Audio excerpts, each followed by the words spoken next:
ودرك يا جماعة حبيت نشارك معاكم واش طلبنا طبعا.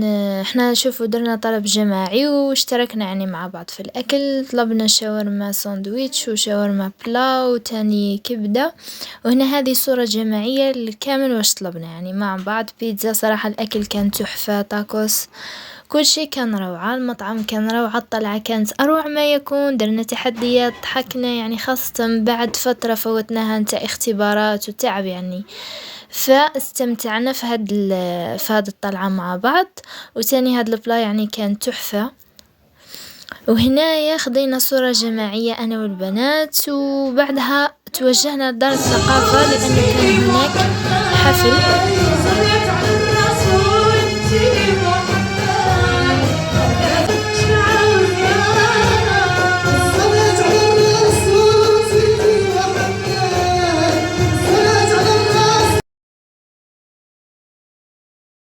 هنا أول شي بدأت به ماما هي أنها تحضر الجنواز. احنا تحضيرات بديناهم بليلة قبل لأنه يعني كان فطور وحبينا يعني يكون كلش واجد. هنا حطينا بيض البيض في هذا الإناء الأحمر، ومن ثم فرقنا يعني صفار على البيض. هنا شغل مقتطفات برك يعني ما طولتش في التصوير. هنا طلعت البيض مع قرصة تاع ملح مليح، ومن بعد زدنا له باقي المكونات مع بعض. يعني هنا أدركت في التصوير أني ما صورتش كلش بالتفاصيل. المهم هنا المولي رايحين نحطو فيه هذاك الخليط وهنايا جينا باش هذه هي الدونات نتاع هذه دونات. كنت درت البطاطا يعني مطبوخة، ديروا لها اي حشوة بغيتو حتى ولو تخلوها يعني عادي نورمال. هنا زدت لها تونة والمعدنوس فرماج.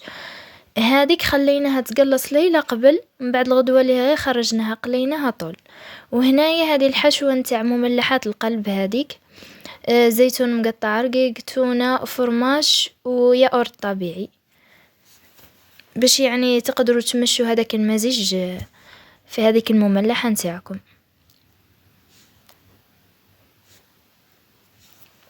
صراحة يعني جا غدا ما شاء الله كلش جانا كما بغينا، والأحلى من داك هذيك اللمة اللي كانت.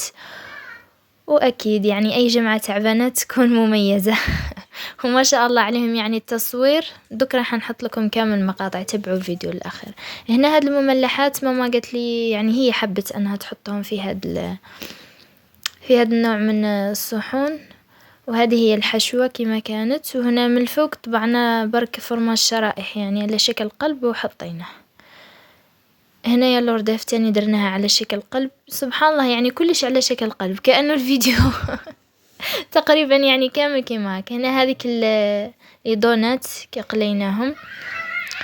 وهنايا هذا هو يعني دوزيام بلا، الدجاج مع الصوص مع الدونات.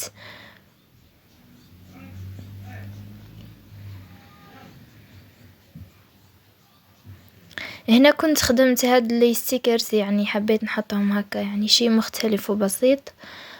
وهنا ها هي شكل المائدة من الأول، يعني هذيك المختطف راه سبق هاد الجزء. فيعني أكيد بدينا حطينا المملحات الأرداف والشربة ومن بعد